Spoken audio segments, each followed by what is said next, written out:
Voici l'histoire de Laurent Gbagbo, l'homme qui fait le sujet de beaucoup de débats en Côte d'Ivoire et dans d'autres contrées d'Afrique. Mais avant de vous présenter l'histoire de cet homme qui a gravé son nom dans la mémoire de tous les Ivoiriens, j'aimerais d'abord vous inviter à vous abonner et à cliquer sur la cloche de notification pour ne pas rater mes prochaines vidéos. Laurent Gbagbo est né le 31 mai 1945 à Gagnoa, en Côte d'Ivoire, dans une famille modeste. Son père était un agriculteur et sa mère une commerçante. Durant son enfance, Gbagbo a été influencé par les idéaux de justice sociale et d'égalité, et il a développé un intérêt pour la politique. En ce qui concerne sa vie scolaire, Gbagbo a obtenu son baccalauréat en 1965 et a poursuivi ses études en France. Il a obtenu une licence en lettres modernes à l'Université de Paris, puis a obtenu une maîtrise en sciences politiques à l'Université de Dijon. Il a ensuite obtenu un doctorat en histoire à l'Université de Paris. Après avoir terminé ses études, Gbagbo est retourné en Côte d'Ivoire et a commencé à enseigner l'histoire à l'Université d'Abidjan. Il a également occupé des postes de chercheur à l'Institut de recherche pour le développement et à l'Institut d'études africaines, ainsi que dans d'autres institutions. Sur le plan politique, Gbagbo a joué un rôle actif dans la scène politique ivoirienne.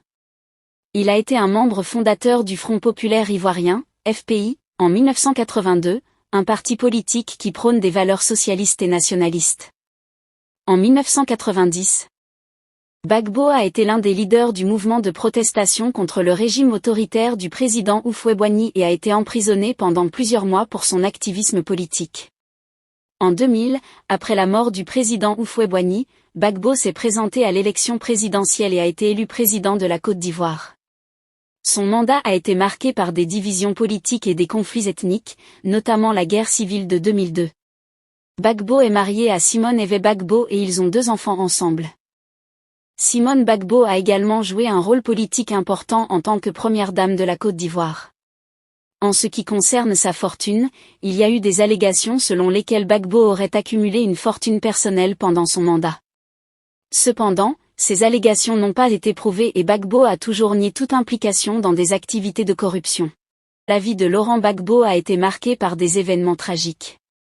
Après avoir refusé de céder le pouvoir suite à l'élection présidentielle de 2010, Gbagbo a été arrêté en avril 2011 par les forces soutenant son rival, Alassane Ouattara. Il a été transféré à la Cour pénale internationale, CPI, à La Haye pour y être jugé pour crimes contre l'humanité. Après plusieurs années de procès, il a été acquitté en janvier 2019 et est rentré en Côte d'Ivoire en juin de la même année. Suite à son retour, Gbagbo s'est retiré de la vie politique active et a fondé une association pour la réconciliation et la paix en Côte d'Ivoire. Il vit actuellement dans la capitale, Abidjan, en tant que figure publique respectée. Mais il n'a pas pris part aux élections présidentielles de 2020. Dans l'ensemble, Laurent Gbagbo reste un personnage controversé en Côte d'Ivoire, vénéré par certains comme un champion des droits de l'homme et du nationalisme, et critiqué par d'autres pour son rôle dans la violence politique et les divisions ethniques. Que pensez-vous de Laurent Gbagbo? Laissez votre avis en commentaire. Si vous avez aimé la vidéo, cliquez sur j'aime et partagez. Mais n'oubliez pas de vous abonner et de cliquer sur la cloche de notification pour ne pas rater mes prochaines vidéos.